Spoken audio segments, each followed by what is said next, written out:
Peringkat Partai Golkar, PAN, P3 membentuk Koalisi Indonesia Bersatu. Koalisi ini mendapat reaksi dari sesama partai politik Koalisi Indonesia Maju yang mempertanyakan kesetiaan dan dukungan tiga partai itu kepada Presiden Joko Widodo. Namun PAN mengaku akan tetap setia terhadap pemerintahan Joko Widodo hingga 2024. Bagaimana melihat arah politik Koalisi Indonesia Bersatu ini? Apakah koalisi ini serius atau prediksi akan pupus di tengah jalan? Kami akan bahasnya bersama sosiolog politik dari Universitas Negeri Surabaya UNESA.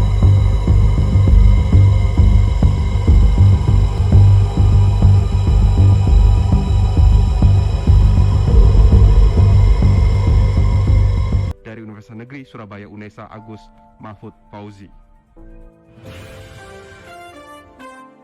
Elshinta News and Talk. Selamat siang Pak Agus. Selamat siang. Ya, Pak Agus, bagaimana Anda menanggapi dari koalisi ini? Koalisi ini pertama, ini terlalu dini untuk segera melakukan koalisi karena bertiga itu masih dalam kontrak dengan koalisi pendukung Pak Jokowi sebagai Presiden 2024. Kedua, dalam proses untuk melakukan koalisi, ketiganya itu tidak ada yang melarang, diperbolehkan.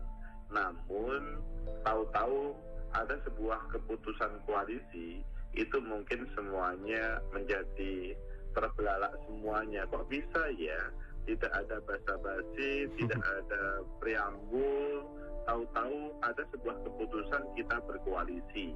Padahal apa yang menjadi tema koalisi, maksudnya tema koalisi itu pasti mendasarkan pada siapa yang akan diusung pada 2024, tetapi kalau tidak langsung kepada figur calon, maka seperti apa visi misi yang akan dibawa. Padahal kalau kita melihat background dari tiga partai politik tersebut, sedikit banyak ada perbedaan.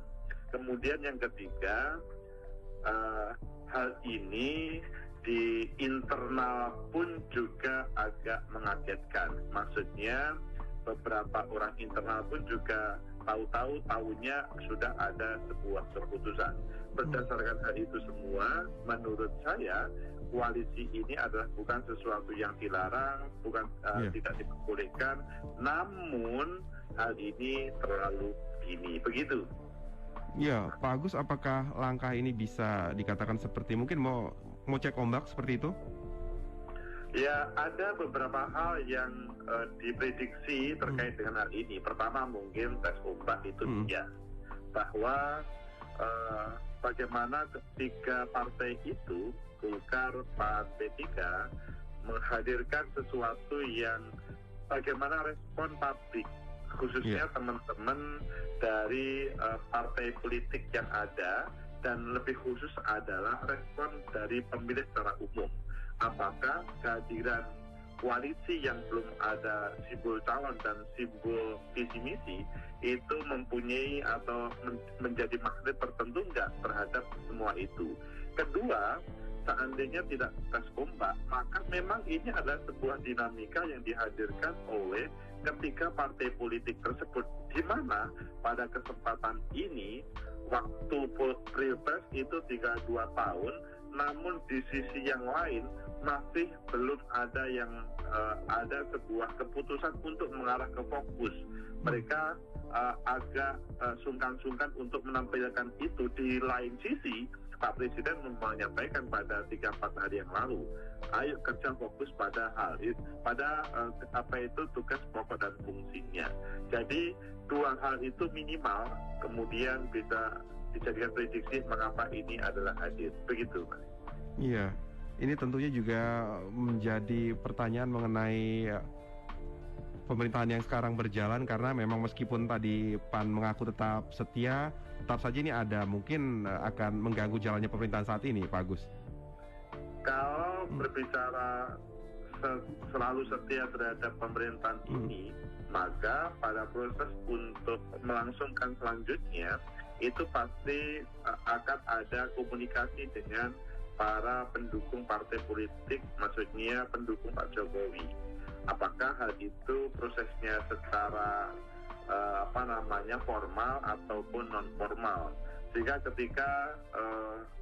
ketika salah satunya adalah PAN tetap menyampaikan kami tetap mendukung, tetapi di satu sisi adalah menampilkan sesuatu, maka menurut saya mungkin di dalam sikap kebijakannya itu sebagaimana yang disampaikan, tetapi publik pasti menilai ada sesuatu yang tidak nyambung dengan penyampaian tersebut. Begitu. Ya, tentunya masyarakat sendiri yang nantinya akan menilai Pak Agus ya. Kami juga ingin mengetahui bagaimana tanggapan masyarakat. Tentunya Anda dapat bergabung melalui telepon di 0215869000, WA pesan singkat 0811806543. Pak Agus, dengan hadirnya koalisi ini apakah nantinya akan muncul koalisi lain yang mungkin akan keluar dalam waktu dekat nanti?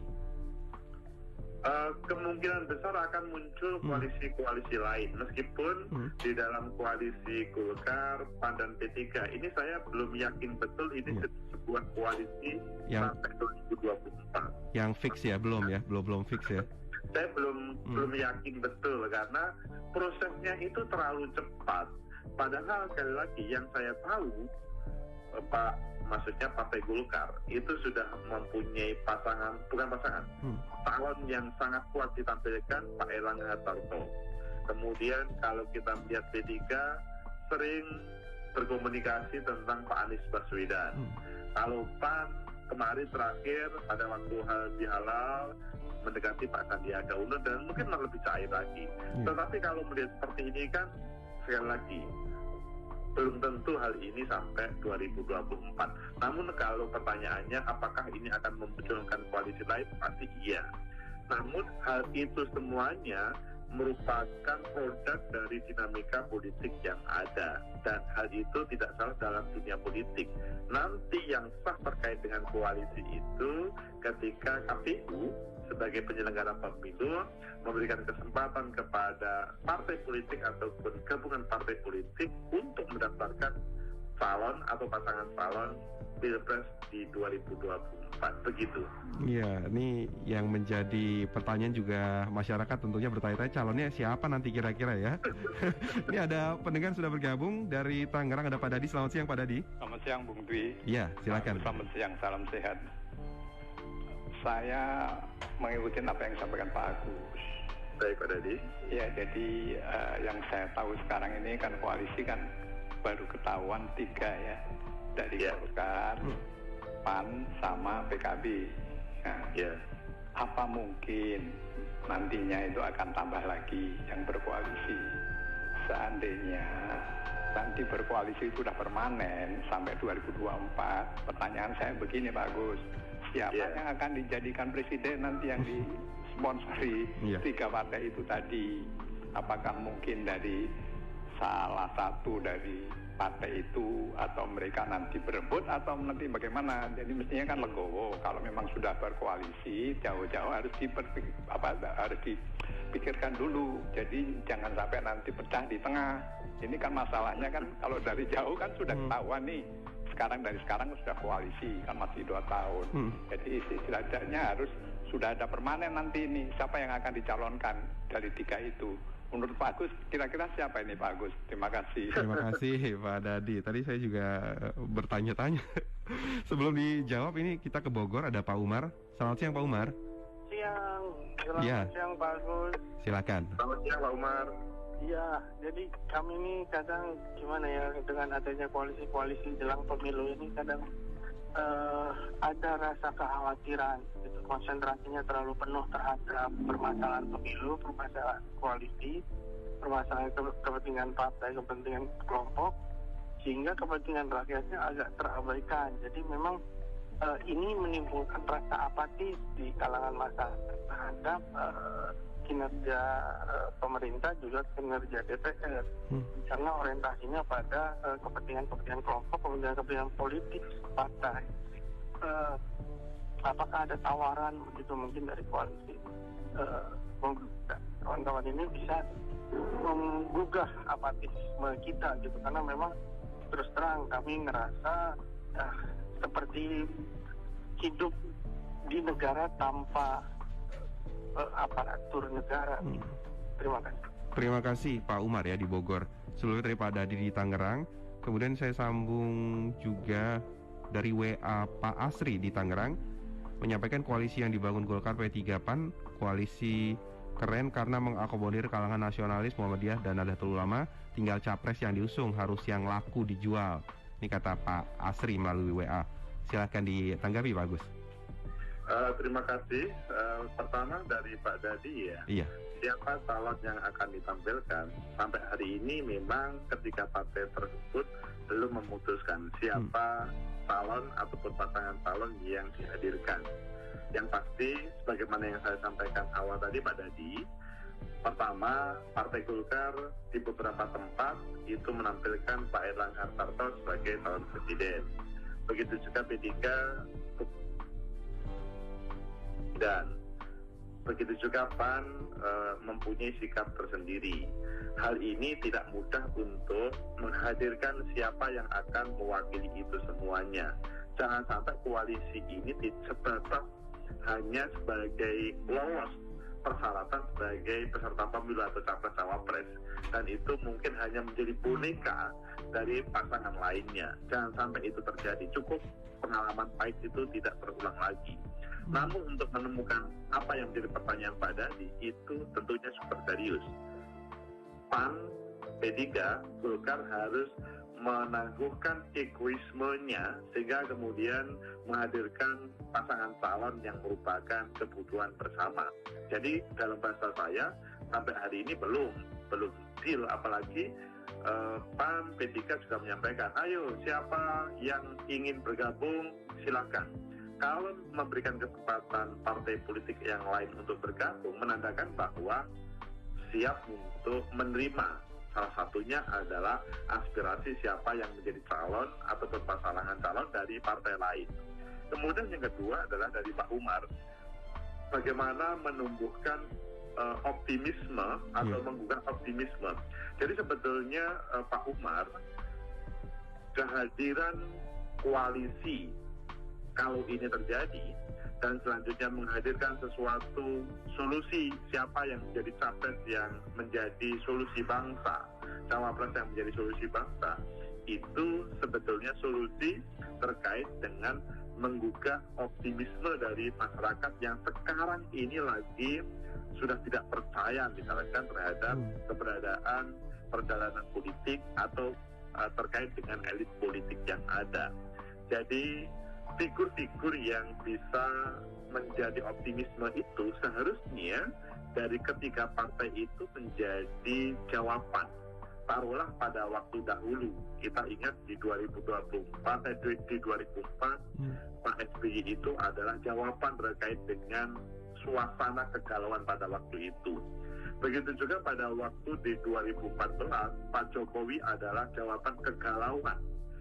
Saya tidak mengkritisi pasca jawaban kegalauan selanjutnya ada pro dan kontra terkait dengan kepemimpinan Pak SBY, Pak Jokowi, tetapi pada saat itu adalah Pak SBY, Pak Jokowi merupakan jawaban terhadap kegalauan dari masyarakat dan selanjutnya beliau menjadi presiden. Dan pada kesempatan ini Pak Umar, ketika partai minimal itu selanjutnya mempunyai tanggung jawab untuk menghadirkan optimisme itu dengan menampilkan sosok figur yang mampu memecahkan persoalan bangsa yang sampai hari ini bisa dikatakan belum terselesaikan semuanya. Kemudian yang ketiga adalah dari Pak Asri terkait dengan hadirnya koalisi ini adalah keren. Ya kalau dilihat dari perspektif dinamika politik itu pasti keren.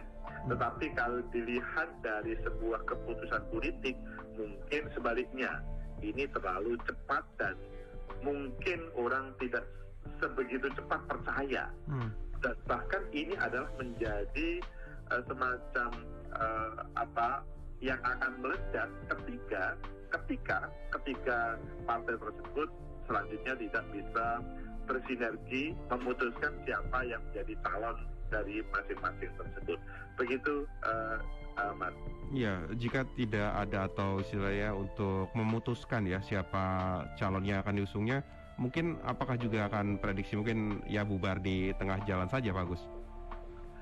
Itu sangat mungkin terjadi ya. Jadi koalisi yang begitu instan ini kemungkinan besar akan cepat bubar di tengah jalan kalau tidak dipupuk untuk membangun secara bersama-sama dan tidak dipupuk dengan menurunkan ego bersama-sama.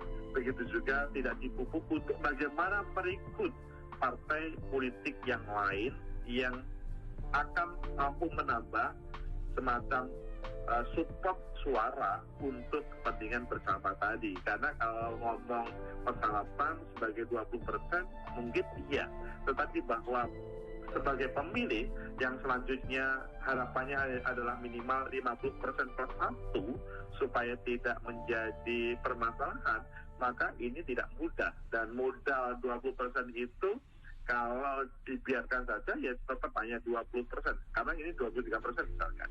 Tetapi kalau sampai 50% itu kan perlu modal-modal yang lain, begitu. Iya, betul ya. Ini juga dari tadi kalau misalnya tidak ada yang diusung, mungkin di tengah jalan bisa bubar, atau juga ini melebur ataupun menjadi koalisi baru, karena ya dinamika politik juga memang dinamis ya, Pak Agus ya. Ya, betul. Iya. Selama ada figur calon. Jadi kita masih ingat ya, di 2014 dan 2019 itu terjadi perbedaan. 2014 itu suasana taruhlah Pak Jokowi sebagai jawaban terhadap permasalahan bangsa itu belum semuanya setuju. Namun pada di 2019 partai-partai politik yang selanjutnya masih ada kepercayaan terhadap Pak Jokowi dan selanjutnya berharap lebih besar terhadap Pak Jokowi, maka pada 2019 mereka berkoalisi untuk mendukung Pak Jokowi. Intinya adalah karena pada waktu itu ada figur yang menjadi solutif untuk semuanya. Pada kesempatan ini hal tersebut perlu dihadirkan. Tidak harus mereka berasal dari partai politik, tidak harus mereka berasal dari yang lainnya. Namun seandainya hadirnya ini itu tidak menjadi ganjaran kepada 3 partai politik, maka akan menjadi jawaban. Jadi misalkan tidak wajib Golkar, tidak wajib PAN, tidak wajib P3, namun yang menjadi harapan dari masyarakat Indonesia, begitu. Iya, dan sekarang sudah ada ya nama-nama bakal calon tersebut ya. Apakah nanti juga dari partai-partai atau koalisi akan berebut nama tersebut, Pak Agus? Lebih baik begitu. Jadi keberadaan koalisi yang saya katakan tadi, kalau tidak dipupuk dengan baik, karena masih instan ini akan bubar. Namun kalau dipupuk baik, maka akan jaya. Cara pemupukannya adalah salah satunya, misalkan menentukan kriteria bakal calon presiden dari ketiga partai politik tersebut. Selanjutnya melakukan rekrutmen kepada pasangan calon atau calon-calon yang memang itu ideal dibutuhkan oleh rakyat. Kalau itu dilaksanakan, maka ini tidak instan, maksudnya tidak akan cepat bubar, namun akan menjadi magnet bagi seluruhnya, dan nanti tidak cukup hanya sebagai peserta pemilu presiden, tetapi sangat mungkin untuk bisa memenangkan. Jadi dinamika itu harus dijalaninya semuanya, begitu. Iya. Ini kan disampaikan agak terburu-buru atau cepat sekali ya, instan ini dari koalisinya. Untuk membentuk suatu koalisi yang istilahnya solid itu dibutuhkan waktu yang berapa lama memang Pak Agus? Sebetulnya bukan berbicara waktu panjang ataupun pendek ya. Visi misi mungkin yang sama ya. Yang utama itu adalah bagaimana keinginan bersama yang disambut oleh rakyat itu yang menjadi acuan. Visi misi bersama untuk menghadirkan pemimpin bangsa ini dan disambut oleh rakyat itu yang menjadi acuan. Tentunya kalau dalam hal ngomong waktu, ya tentunya pertama berawal dari basa-basi. Basa-basi itu sifatnya misalkan Partai Golkar bersilaturahmi ke PAN silaturahmi kepada P3 dan selanjutnya. Intinya mereka sudah terlihat ada semacam kesepahaman terkait misalkan visi misi untuk menampilkan pemimpin negeri ini. Pertama, ketika sudah ada kecocokan, baru selanjutnya diputuskan dan dilanjutkan mencari siapa yang terbaik untuk ditampilkan harapannya adalah bisa menjadi solusi bangsa ini, begitu. Iya, Pak Agus tadi kan salah satu pendengar juga mungkin sudah merasa apatis ya dengan apa yang disuguhkan saat ini ya. Untuk 2024 nanti mungkin apa yang bisa ditawarkan ke masyarakat ya juga untuk tadi menghilangkan rasa apatis tadi seperti disampaikan Pak Umar ya tadi ya di Bogor ya. Ya, jadi betul yang disampaikan Pak Umar itu mungkin terjadi ya.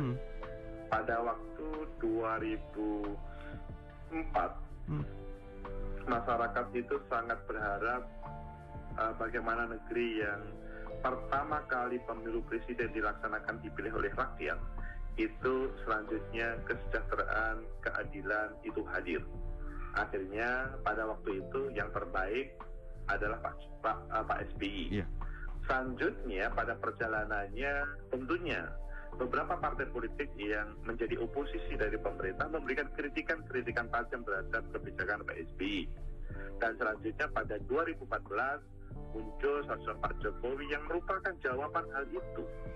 Dan hal itu dalam perjalanannya pun sesudah terpilih dan memimpin ada masih kritikan tajam dari masyarakat. Nah, kritikan tajam dari masyarakat ini pada 2024 ya kalau misalkan merupakan atau diakumulasikan dan dijawab, maka sosok figur ini yang akan menjadi orang yang akan menggairahkan. Jangan sampai keberadaan pergantian kepemimpinan itu tidak bisa berubah atau tidak bisa mengubah apa-apa kecuali dia terpilih menjadi presiden. Nah, hal itu kalau dibiarkan ya betul pesimisme terhadap kepemimpinan itu hadir. Namun kalau sebaliknya, misalkan dalam tatanan keadilan kesejahteraan itu lebih hadir pada kesempatan ini dan sosok figur nanti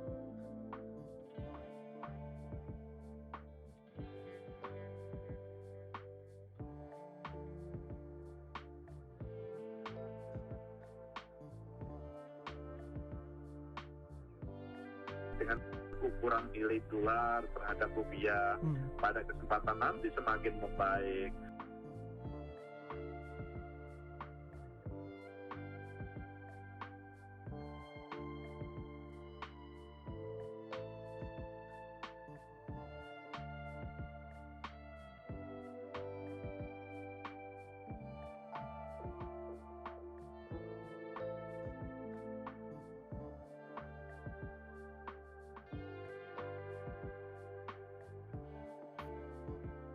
Juga mengenai siapa yang diusung. Nanti kalau misalnya sebuah koalisi sudah mengusung sebuah nama, apakah dinamikanya akan lebih bergerak lebih cepat, Pak Agus melihatnya? Kalau yang dipilih itu merupakan jawaban aspirasi rakyat, iya. Tetapi kalau yang diputuskan itu egoisme partai politik, maka akan semakin dijauhi oleh para calon pemilih atau oleh masyarakat. Jadi ketika partai politik ini harus detail apa yang menjadi kebutuhan masyarakat, bukan kebutuhan elit partai politik, begitu. Kembali ke penilaian masyarakat, Pak Agus ya. Betul, karena yang memilih nanti itu masyarakat, bukan DPR, bukan ketua partai, kan begitu. Iya betul. Baik, Pak Agus, terima kasih siang hari ini telah bersama.